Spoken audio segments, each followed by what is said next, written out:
Well students, good morning. Online classes में आप सभी का स्वागत है। आज हम फर्स्ट ईयर एचडीपी के सेकंड सेमेस्टर में वेटनरी एनाटॉमी सब्जेक्ट में chapter number 10 blood circulatory system के बारे में अध्ययन करेंगे। कल हमने ब्लड सर्कुलेटरी सिस्टम में एओर्टा के बारे में अध्ययन किया। एओर्टा जो है मुख्य धमनी है जो हार्ट के लेफ्ट वेंट्रिकल से निकलती है और पूरी बॉडी में ऑक्सीजनेटेड ब्लड सप्लाई करती है। तो कल हमने इसके जो थोरेसिक एओर्टा जो है, थोरेसिक एओर्टा यानी वो एओर्टा का भाग जो थोरेक्स में पाया जाता है, थोरेसिक कैविटी में पाया जाता है, उसकी ब्रांचेज जो थी वो लेटरल ब्रांचेज उनके अध्ययन किया था। आज हम नेक्स्ट जो है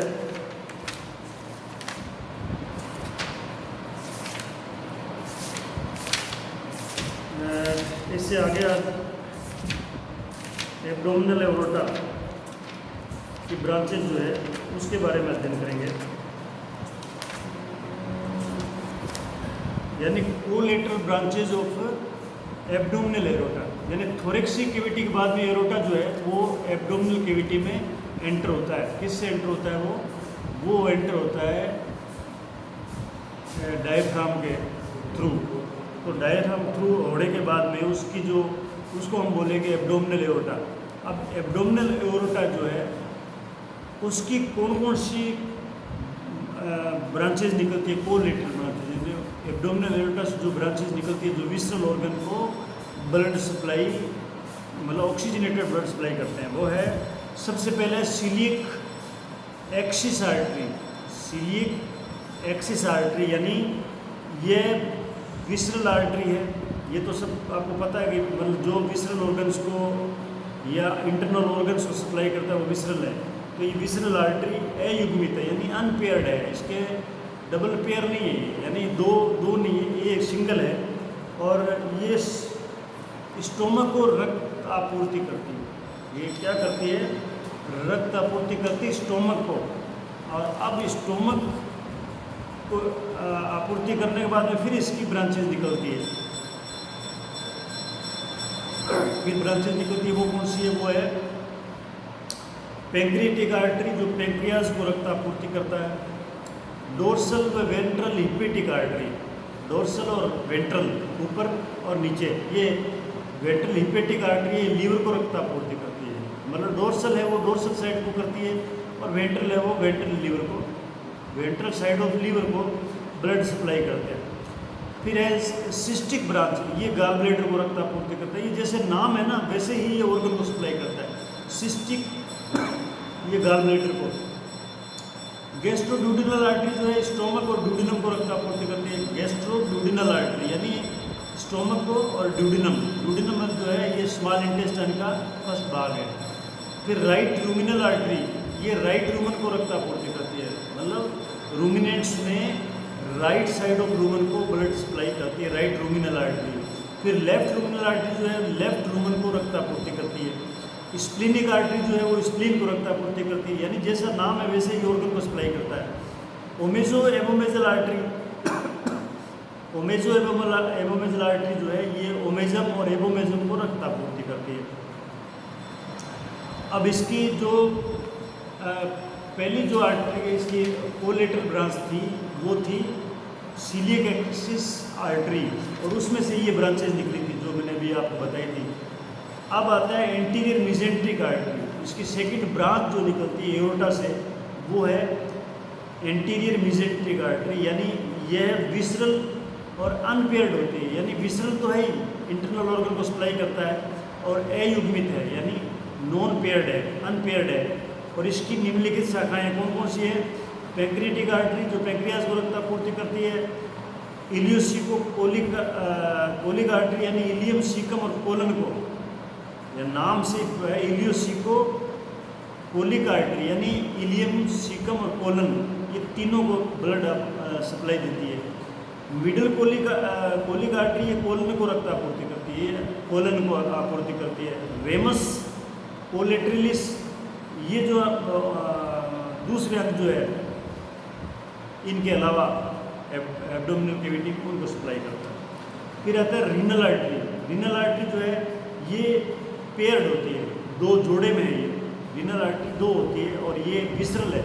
विसरल का मतलब है जो इंटरनल ऑर्गन को सप्लाई करता है, जो किडनी को, यूरेटर को, एड्रिनल और लिम्फ ग्लैंड को रक्त आपूर्ति करता है। यानी आपको एग्जाम में ये आ सकता है कि रीनल आर्टरी जो है वो सप्लाई करती है ब्लड किस किस ऑर्गन को, तो उसमें आप बताओ किडनी को, यूरेटर को, एड्रिनल और लिम्फ ग्लैंड को रक्त आपूर्ति करती है। फिर है लंबर आर्टरी। लंबर आर्टरी है ये 6 जोड़ी होती है लंबर आर्टरी की। लंबर वर्टिब्री जो है ना, जैसे लंबर वर्टिब्री वैसे इनकी भी 6 जोड़ी होती है। प्रथम 5 जोड़ी जो फर्स्ट 5 पेयर है वो सीधी एरोटा से निकलती है, यानी वो एरोटा से सीधी डायरेक्ट निकलती है। और छठी जोड़ी जो है वो इंटरनल इलियक आर्टरी से निकलती है, यानी इंटरनल इलियक आर्टरी जो उससे छठी जोड़ी निकलती है। और 1 से लेकर 5 जोड़ी जो है वो डायरेक्ट एरोटा से निकलती है। अब ये लंबर रीजन को सप्लाई करती है, लंबर रीजन जो है उसको ब्लड सप्लाई करती है। फिर आता है स्पर्मेटिक या टेस्टिकुलर आर्टरी या यूटेरोवेरियन आर्टरी, इसको बोलते हैं स्पर्मेटिक टेस्टिकुलर आर्टरी या यूटेरोवेरियन। यानी स्पर्मेटिक टेस्टिकुलर तो जो है मेल में होगी, मेल एनिमल में, और यूटेरोवेरियन आर्टरी जो है वो फीमेल में पाई जाती है। यानी ये पेयर्ड होती है और विसरल है।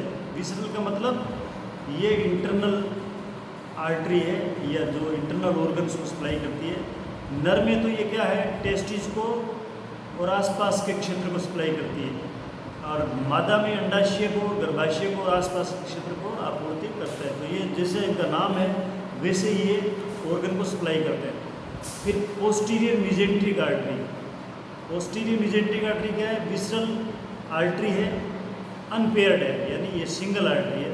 कोलन और रेक्टम को रक्त आपूर्ति करती है, यानी कोलन को और रेक्टम को। कोलन जो है ये बड़ी आंत का भाग है, रेक्टम भी बड़ी आंत का भाग है। इसके बाद में middle sacral artery. Middle sacral artery जो है ये सेक्रम व आसपास के क्षेत्र को रक्त आपूर्ति करती है। सेक्रम आप जानते हो, लंबर के बाद में सेक्रम वर्टिब्री आती है। जो सेक्रम जो है वो 5 वर्टिब्री फ्यूज होती है, आपने एनाटॉमी पढ़ रखी है। तथा मिडल कोक्सीजल आर्टरी रूप में आगे बढ़ जाती है, यानी इनको सप्लाई करते हुए जो आगे बढ़ेगी वो मिडल कोक्सीजल आर्टरी रूप में बढ़ेगी। मिडल कोक्सीजल आर्टरी जो है वो कोक्सीजल वर्टिब्री उनको सप्लाई करेगा। अब आते हैं terminal branches of aorta. Aorta की जो टर्मिनल ब्रांच है, यानी आखिरी की ब्रांच जो है, टर्मिनल सिरे की ब्रांच, वो क्या है, 5th लंबर वर्टिब्री के पास में एओर्टा जो है वो इलियक क्वाड्रिफिकेशन में समाप्त हो जाता है। इलियक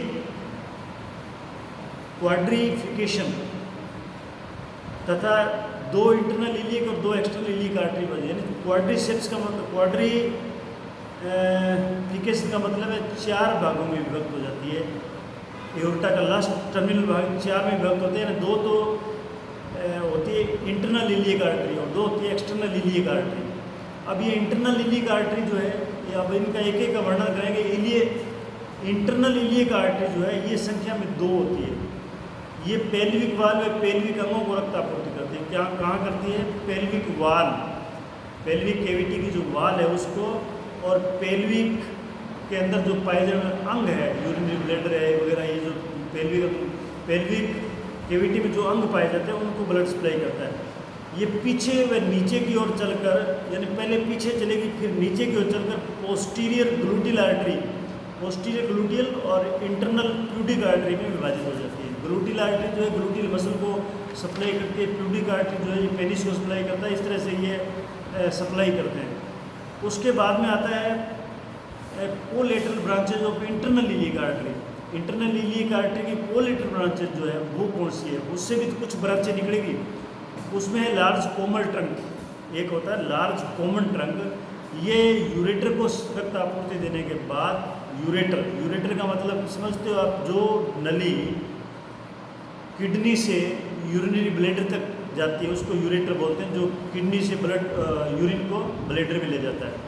तो ये यूरेटर को रक्त आपूर्ति देने के बाद नर में तो ये अम्बिलिकल आर्टरी और विसरल आर्टरी में बंट जाती है। 2 आर्टरी बनती है नर में, यूरेटर को सप्लाई देने के बाद में, एक तो अम्बिलिकल आर्टरी और एक होता है visceral vesicle artery.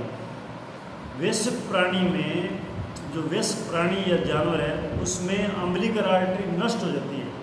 Umbilical artery सिर्फ जो है फीटस में ही पाई जाती है। फीटस के बाद में जो प्राणी वयस्क हो जाएगा उसमें ये नष्ट हो जाएगी, तब फीटस में ये बड़ी तथा यूरिनरी ब्लैडर के लेटरल लिगामेंट के साथ तथा अम्बिलिकस से होती हुई प्लेसेंटा में शाखित हो जाती है। यानी ये जब आप पढ़ोगे फीटल सर्कुलेशन, उसमें आपको अच्छी प्रकार से समझ में आएगा कि ये अम्बिलिकल आर्टरी क्या है।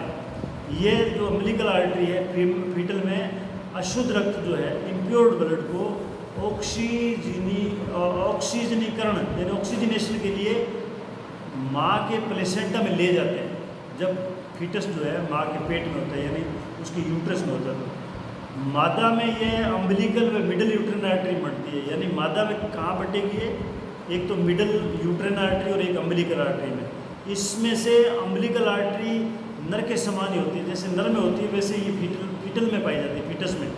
तथा मिडल यूट्राइन आर्टरी गर्भाशय के जो यूट्राइन हॉर्न है, गर्भाशय के जो हॉर्न है जिनको हम श्रृंग बोलते हैं, या उसकी बॉडी, उसके हॉर्न और उसकी बॉडी में ब्लड सप्लाई करता है।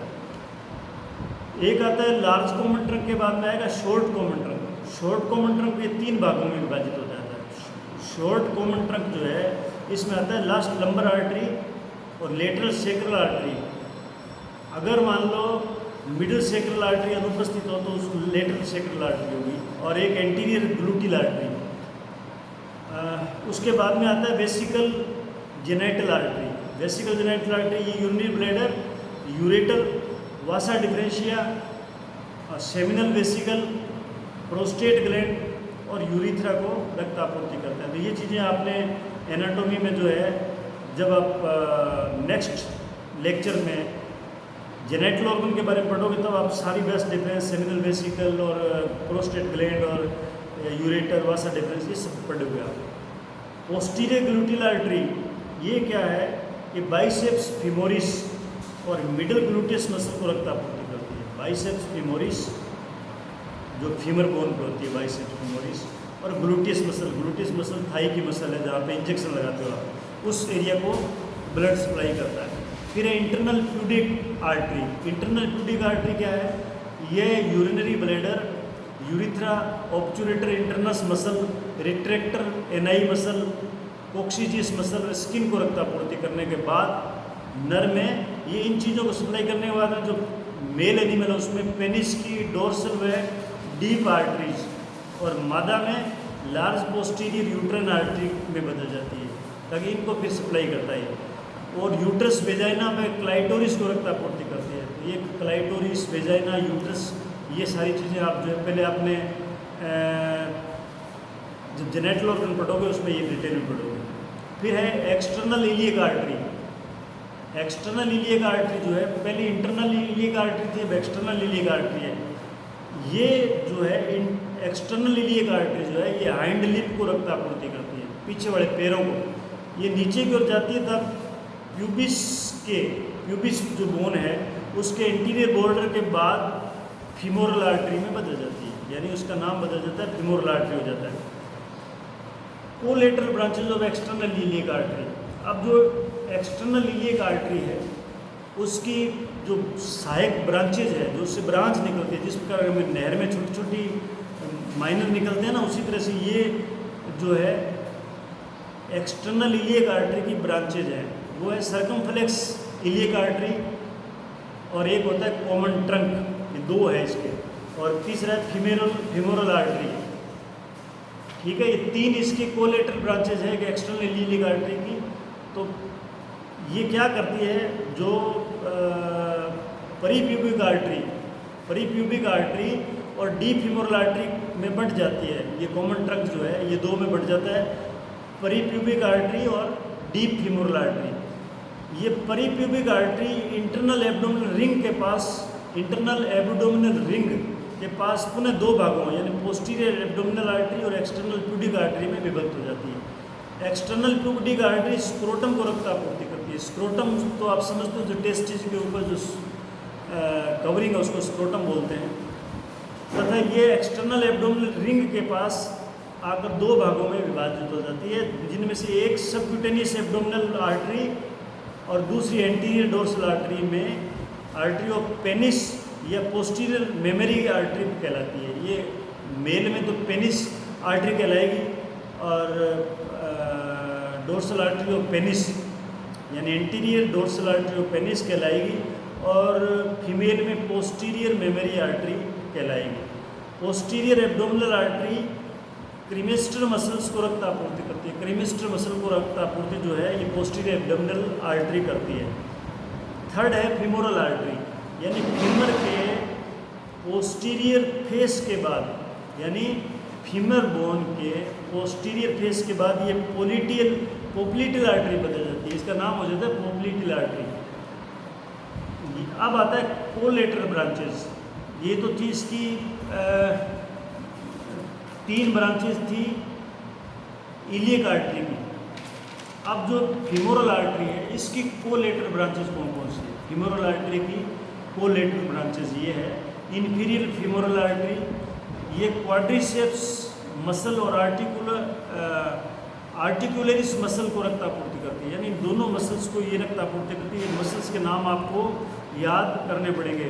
मस्कुलर ब्रांच दूसरी है जो इसकी ब्रांच है वो है मस्कुलर ब्रांच, यानी ये पेक्टिनियस, सार्टोरियस ग्रेसिलिस, वास्टस इंटरनस और सेमी मेम्ब्रेनस मसल्स को रक्त आपूर्ति करती है। यानी ये जो चीज़ें हैं ये नाम आपको याद करने पड़ेंगे, कौन सी जो आर्टरी है किस मसल्स को या किस ऑर्गन को ब्लड सप्लाई करती है। उसके बाद में आता है सेफिनस आर्टरी, जो सेफिनस वेन जहाँ से निकलती है उस एरिया को सप्लाई करती है। फीमोरोपोप्लिटियल आर्टरी, ये फीमर के ऊपर जो मसल्स है पोप्लिटियल मसल उसको सप्लाई करती है। फिर आते हैं पोप्लिटियल आर्टरी। पोप्लिटियल आर्टरी क्या करती है? पोप्लिटियल आर्टरी स्टाइफल जॉइंट के पोस्टीरियर कैप्सुलर लिगामेंट के बाद, यानी कैप्सुलर लिगामेंट है उसको ब्लड सप्लाई करेगी।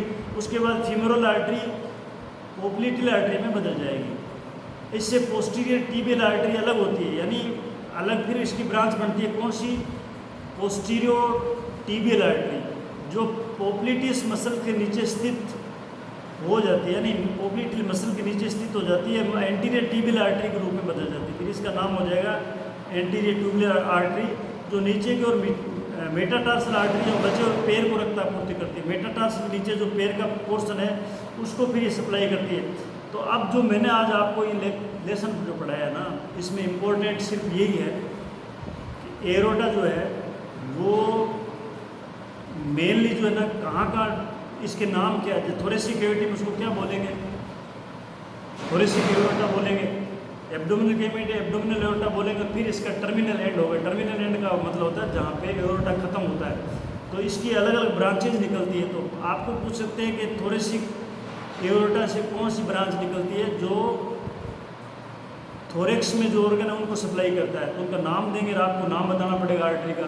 इसी प्रकार से आपको एब्डोमिनल कैविटी में एब्डोमिनल एरोटा की जो ब्रांचेज निकलती है जो एब्डोमिनल ऑर्गन्स को सप्लाई करती है, जो रूमन को सप्लाई करती है, डोर्सल पोर्शन को, वेंट्रल पोर्शन को, जो मान लो सप्लाई करती है छोटी आंत की डुडिनम को या कोलन को या रेक्टम को, तो उनके नाम आपको याद करने। बाकी आपको ज़्यादा कुछ इस पर स्ट्रेस देने की जरूरत नहीं है। अब कल हम जो है ये जो अभी मैंने आपको बताया ये सारा आर्टीरियल सिस्टम के बारे में था। आर्टरीज जो है जो ब्लड सप्लाई करते हैं ऑर्गन्स को, हार्ट से प्योर ब्लड यानी जिसमें ऑक्सीजन मिली होती है, ऑक्सीजनेटेड ब्लड को हार्ट से लेके सारे शरीर में टिश्यूज ऑर्गन्स है उनको सप्लाई करते हैं, उनके बारे में था। ये जाल है पूरा, और मेनली क्या है जिस ऑर्गन को सप्लाई करे उसी के आधार पर उनका नाम है। अब कल हम पढ़ेंगे वेनस सिस्टम, यानी जो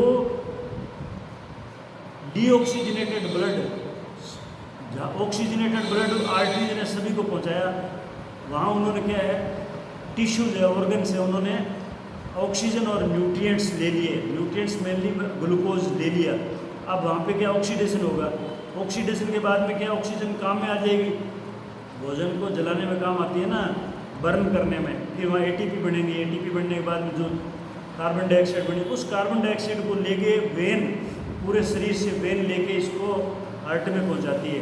हार्ट में कहाँ पहुंचाती है? हार्ट में राइट एट्रियम में पहुंचाती है, राइट एट्रियम। तो कल हम इस वेनस सिस्टम के बारे में अध्ययन करेंगे। आज के लिए इतना ही, धन्यवाद।